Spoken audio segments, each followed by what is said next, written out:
बच्चे नमस्कार, मैं आपके favourite Amit sir, signups institute के math faculty and the owner of the origin. आज आप सबसे मेरा जो डिस्कशन रहेगा वो रहेगा 2025-26 के 12th सीबीएसई बोर्ड। उसमें जो आपका प्रिपरेशन रहेगा वो किस तरीके से होना चाहिए। देखो, मैं हमेशा कहता हूं मेरे क्लास में कि कोई भी एक चैप्टर को प्रैक्टिस करना और एग्जाम के पॉइंट ऑफ व्यू से उसको देखना दोनों अलग चीजें हैं। घर में होमवर्क करना, अपना होम टास्क रेडी करना और एग्जाम के लिए अपने आप को प्रिपेयर करना, दोनों का काम जो है, तरीका जो है वो अलग अलग होते हैं। अब जैसे कि इस साल के मतलब अभी का जो हमारे सीबीएसई का जो पैटर्न है 2026 का, उसमें आपको किस तरीके से प्रिपेयर करना है वो समझने के लिए आपको ये जानना पड़ेगा कि अपना जो मार्किंग स्कीम है किस तरीके से वो होने वाला है, किस तरीके वाला है। तो इस साल हमारे जो एमसीक्यू का जो पोर्शन है वो अब 18 एमसीक्यू आने वाला है और 2 एजर्शन रीजनिंग का पोर्शन आने वाला है। अब कई बच्चों को मैं ये देखता हूं कि वो एमसीक्यू तो प्रैक्टिस करते हैं, बट एजर्शन रीजनिंग का जो पार्ट है, ये वाला जो पोर्शन है, उसको वो लोग छोड़ देते हैं इन सेंस उसको वो घर पे अच्छे से प्रैक्टिस नहीं करते। तो उसमें हम लोगों को फोकस करना होता है, बहुत अच्छे से फोकस करना होता है। सारे जो शॉर्ट क्वेश्चंस है, एमसीक्यूज है, उसमें हमारा 100% फोकस, 100% कमेंट रहना पड़ता है। अब आते हैं सेक्शन बी पे। सेक्शन बी में क्या है कि मार्क 2 का 5 सवाल आने वाला है, 5 क्वेश्चन ऑन मार्क 2। तो उसमें हम लोगों को फोकस करना होता है। अब फोकस कैसे करेंगे उसमें हम आ रहे हैं। सेक्शन सी पे हम लोगों का 3 मार्क्स का क्वेश्चन आने वाला है 6। सेक्शन डी पे आएंगे 5 मार्क्स के 4 सवाल और सेक्शन ई पे 4 मार्क्स के क्वेश्चन आएंगे 3। अब वहां पे और एक चीज आता है, case study. Case study CBSE के अंतर्गत बहुत एक यूनिक पार्ट आप बोल सकते हो। ये रिसेंटली ऐड हुआ है, लास्ट कुछ ही सालों से ये कंटिन्यू हो रहा है। तो उसमें भी बच्चे कभी कभार कमजोर फील करते हैं, वो अच्छे से प्रिपेयर नहीं करते हैं, इसके कारण केस स्टडी में वो लोग अटक जाते हैं। तो हमको कैसे इन सारी चीजों के लिए प्रिपेयर करना है ताकि 3 घंटे का जो एग्जाम है वो 2.5 घंटे में, पौने 3 घंटे में कंप्लीट हो जाए। उसमें कैसे फोकस करें, कैसे प्रैक्टिस करेंगे, स्ट्रेटेजी क्या होगा, उसमें अभी हम बात करने वाले। देखो, बिना स्ट्रेटेजी के अगर आप चलोगे ना, आप अगर एक्सपर्ट भी हो, आपको अगर लग रहा है कि मेरे को सारे चैप्टर्स के सारे कॉन्सेप्ट पता है, सारे टॉपिक मेरे को पता है, कैसे सॉल्व करते हैं, किस तरीके से सॉल्व करते हैं वो मुझे पता है, फिर भी आप अटक जाओगे, फिर भी आपका क्वेश्चन छूट जाएगा। फिर भी देखना 80 मार्क के जो पेपर है उसमें आपका मार्किंग 70-72 पे जाकर के रुक जाएगा। क्यों? क्योंकि lack of preparation according to exam. तो उस बिहाव में कैसे प्रिपरेशन किया जाता है उसमें हम लोग फोकस करेंगे। अभी देखो कि देखो कौन कौन से टॉपिक हमारे हैं और क्या क्या चैप्टर्स हमको कवर करने होते हैं क्लास 12 में मैथ्स के टॉपिक पे। तो यहाँ पे आपके जो पहला पोर्शन है वो रिलेशन फंक्शन है, जहां पे relation function and inverse trigonometry आते हैं।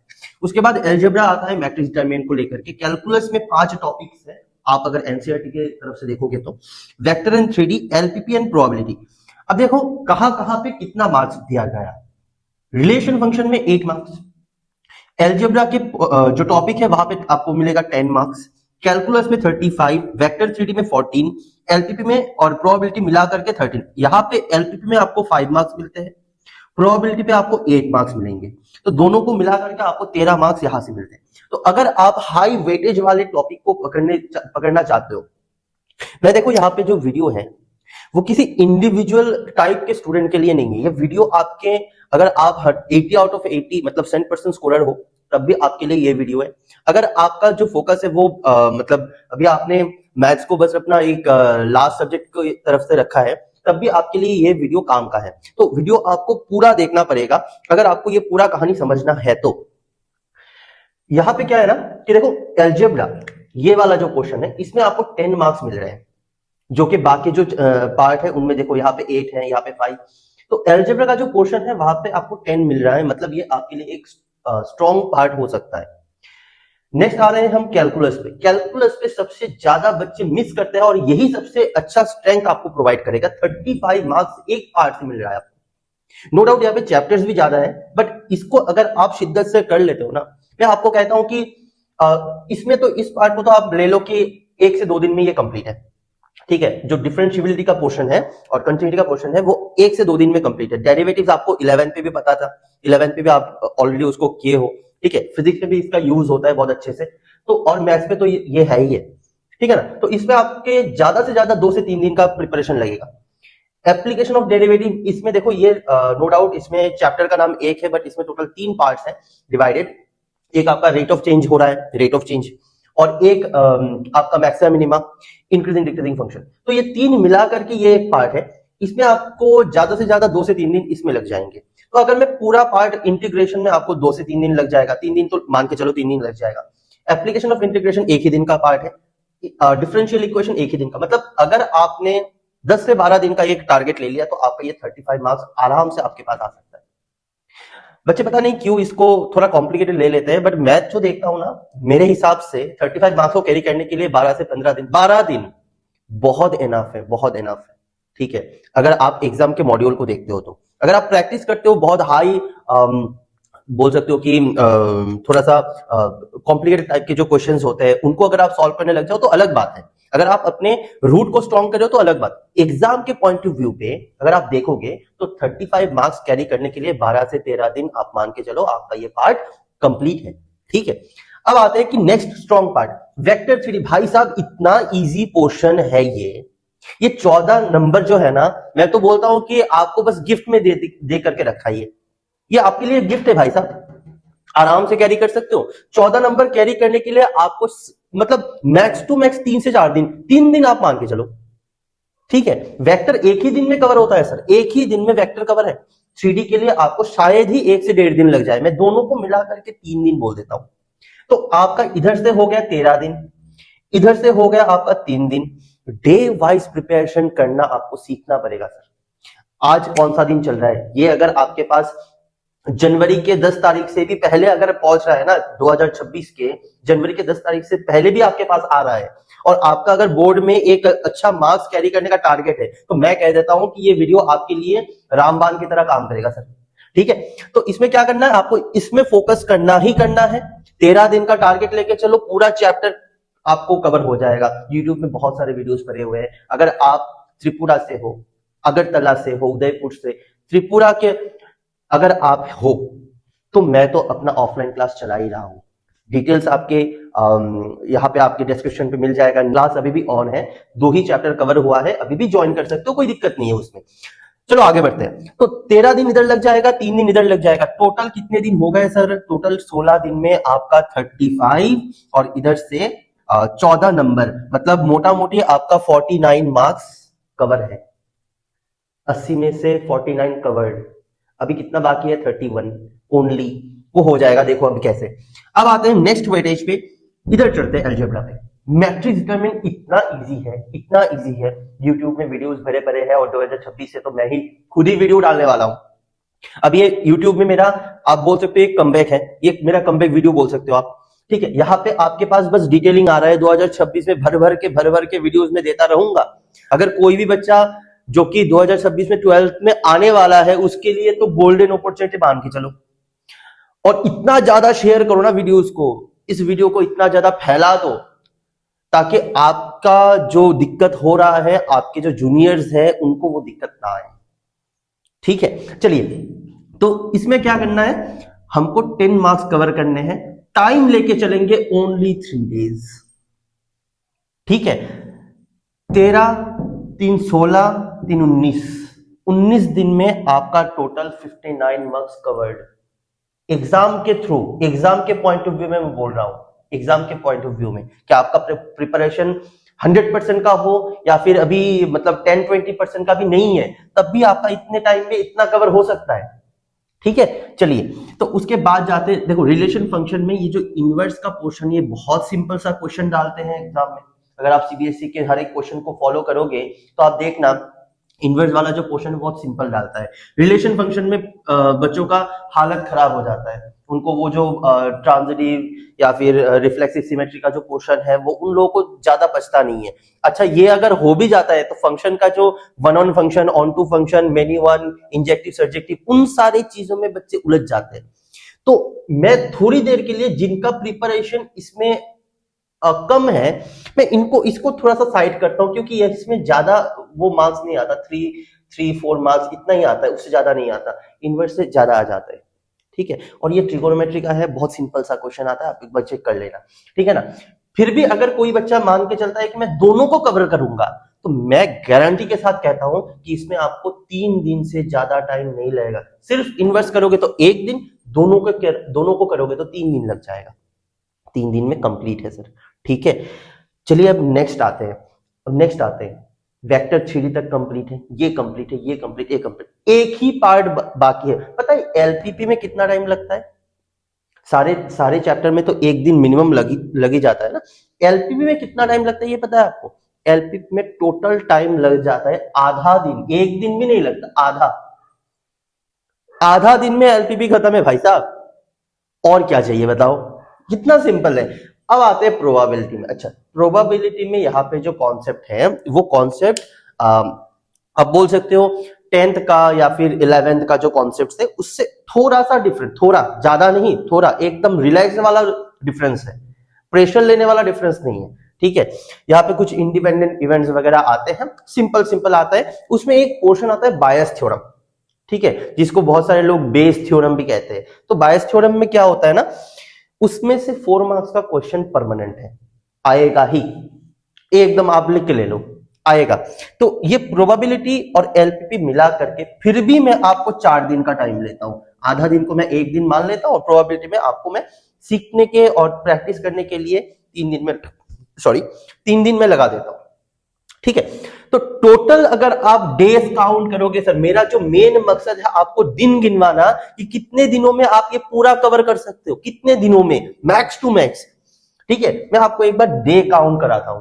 तो 3 3 6 13 और 6 19 इधर हो गए, 22 और 4 26। फरवरी में 29 डेज आते हैं आपके, तो फरवरी से एग्जाम ही है, ठीक है, मतलब 29 डेज आते हैं। इससे भी कम दिनों में जनवरी के 10 तारीख से भी आपका प्रिपरेशन अगर स्टार्ट होता है तो फरवरी के 4-5 तारीख तक आपका पूरा मैथ्स का प्रिपरेशन कंप्लीट है। अभी आप बोलोगे कि सर आप इधर से 24-26 दिन के बारे में बात कर रहे हो, तो यहां पे आपको ना 24 से 26 दिन मैक्स टू मैक्स मान के चलो, इतना ही टाइम आपको लगेगा पूरे 12th के जो मैथ्स का पार्ट है उसको कवर करने के लिए। अभी आप बोलोगे कि सर ये जो आपने प्रिपरेशन डाला है ये तो सर ओनली अगर आप मैथमेटिक्स कर रहे हो तभी, हमको तो सभी सब्जेक्ट्स पढ़ना है, मैथ्स भी करने हैं, फिजिक्स भी करने हैं, केमिस्ट्री भी करने हैं, है ना, ये भी करना है, वो भी। भाई साहब मैं आपको ना सारे दिन का 3 से 4 घंटा मांग रहा हूं। अगर आपका देखो पूरे साल में आपने कुछ नहीं पढ़ा ऐसा तो नहीं है, कुछ ना कुछ तो आपने पढ़ा होगा, कुछ ना कुछ, ठीक है ना। अभी फिजिक्स का ले लो, केमिस्ट्री का ले लो, उसमें भी आपको टाइम देना है, मैं मना नहीं कर रहा हूं। बट अगर आप अपने दिन के देखो पूरे साल आपने जैसे तैसे पढ़ाई कर लिया, अभी आपके पास बचे कितने टाइम है, 1 से 1.5 महीना, उसके बाद तो पूरा कहानी ही खत्म है, ठीक है ना। तो उतने टाइम तो पढ़ाई कर लो भाई, ठीक है, इतना टाइम तो पढ़ाई कर लो। तो अब देखो यहां पे आपको ना इतना टाइम आपको मान के चलना पड़ेगा, दिन में 3 से 4 घंटा आपको 24 से 26 दिन लगातार देना है। अगर आप एकदम जीरो का प्रिपरेशन रखे हो या फिर आप 100% प्रिपरेशन किए हो, अगर आपका प्रिपरेशन फुल्ली है तो आपको क्या करना है, अभी हर एक क्वेश्चन को टाइम अकॉर्डिंग प्रैक्टिस करना है। इस बात का मतलब समझो, अगर आपके पास 1 मार्क्स का क्वेश्चन है, 1 मार्क्स का अगर क्वेश्चन है, 1 मार्क का अगर कोई क्वेश्चन है, उसमें आपका ज्यादा से ज्यादा 1 मिनट ही लगना चाहिए, उससे कम होना चाहिए, ठीक है। मतलब अगर आप 20 क्वेश्चन लेते हो तो आपके 20 मिनट पे ये पूरा कहानी खत्म होना चाहिए, टोटल 20 मिनट्स खत्म। अगर आपका 2 मार्क्स का क्वेश्चन है, कोई एक 2 मार्क्स का क्वेश्चन है, तो उसमें हर एक क्वेश्चन में आपको ज्यादा से ज्यादा 2 से 2.5 मिनट का टाइम देना है, उससे ज्यादा नहीं देना है।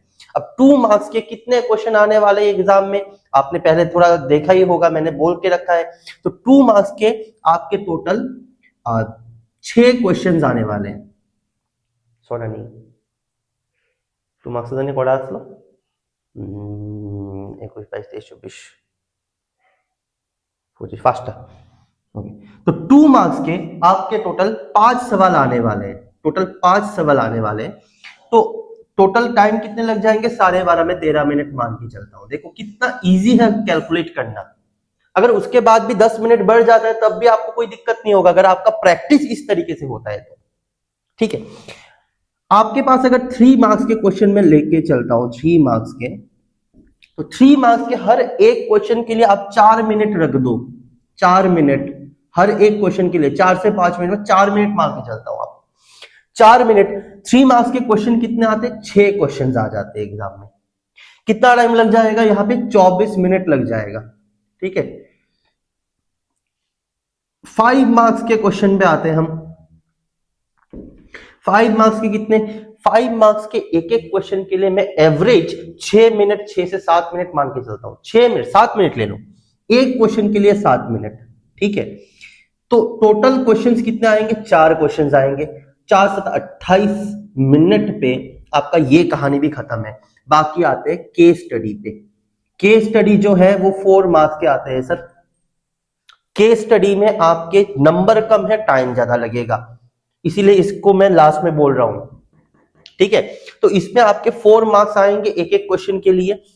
हर एक क्वेश्चन के लिए मैं 10 मिनट्स लेता हूं सर, 10 मिनट हर एक क्वेश्चन के लिए लेता हूं, हर 4 नंबर के लिए। कितने क्वेश्चन आएंगे? 3 क्वेश्चन आ जाएंगे एग्जाम में। कितना मिनट लग जाएगा? 30 मिनट्स। बच्चे यहां पे मिस कर जाते हैं, इसको करते वक्त एक एक क्वेश्चन में 15-15 मिनट लगा देते हैं। अब 15 मिनट एक क्वेश्चन पे लगाओगे, 45 मिनट मतलब लगभग 1 घंटा तो इधर ही नहीं है। ठीक है ना, तो चलो इसको अगर आप थोड़ा सा काउंट करोगे, देखो तो कितना टाइम लग जाएगा मैक्स टू मैक्स, कितना लग रहा है देखो तो, 8 12 15 5 हाथ में 1 6 8 9 11 इतना मिनट आपका लगता है। मतलब अगर आप जेन्युइनली देखते हो तो 2 घंटे का पेपर होता है आपका। अब अगर मैं सारे पार्ट में, कभी कभार होता है 1 मार्क्स के क्वेश्चन में थोड़ा सा टाइम लग जाता है, अगर आप सारे में 10 मिनट एक्स्ट्रा लगा देते हो ना, तब भी आपका कुछ नहीं जाएगा। सारे में अगर 10-10 मिनट एक्स्ट्रा लगा देते हो तब भी आपका कुछ नहीं जाएगा। क्यों? क्योंकि 50 मिनट एक्स्ट्रा लग रहा है। कितना लग जाएगा? 165। 180 मिनट का एग्जाम है आपका। इजी है सर, तभी इजी होगा जब आपका प्रैक्टिस इस पैटर्न में होगा। तो ये बात है किसके लिए? जिनका 100% प्रिपरेशन हो चुका है, हर एक चैप्टर को बहुत अच्छे से पता है, इनके लिए ये सारे बातचीत है। और अगर आपका प्रिपरेशन उतना अच्छा नहीं है तो आप पहले चैप्टर्स को रेडी करो, उसके बाद अब अगर आपको टाइम मिलता है तो घर में एक एक क्वेश्चन को लेकर के टाइम अकॉर्डिंग प्रैक्टिस करना। ठीक है, तो ये वीडियो मैं चाहूंगा आपके, अगर आप कोई पेरेंट्स हो, अगर आप जूनियर क्लासेस में हो, 12th में आने वाले हो, या फिर 10th में हो, 12th में आने वाले हो, तो इतना ज्यादा इस वीडियो को स्प्रेड करो ताकि सारे जो आपके सीनियर्स हैं, या फिर अगर आप पेरेंट्स हो तो आपके जितने भी नोन सर्कल में जितने भी बच्चे हैं, उनको एक माइंडसेट मिल जाए कि किस तरीके से प्रिपरेशन करना होता है। देखो, बोर्ड मेरा नॉर्मल है, बोर्ड पे मत जाओ, जो बातें मैं कह रहा हूं उसमें फोकस करो। ठीक है, मिलते हैं नेक्स्ट वीडियो पे, और बने रहिए यूट्यूब में मेरे साथ, फेसबुक पे, इंस्टाग्राम में, आपको सारे जगहों पे मेरे वीडियोस मिलते रहेंगे। तो मिलेंगे नेक्स्ट वीडियो पे, तब तक के लिए टाटा।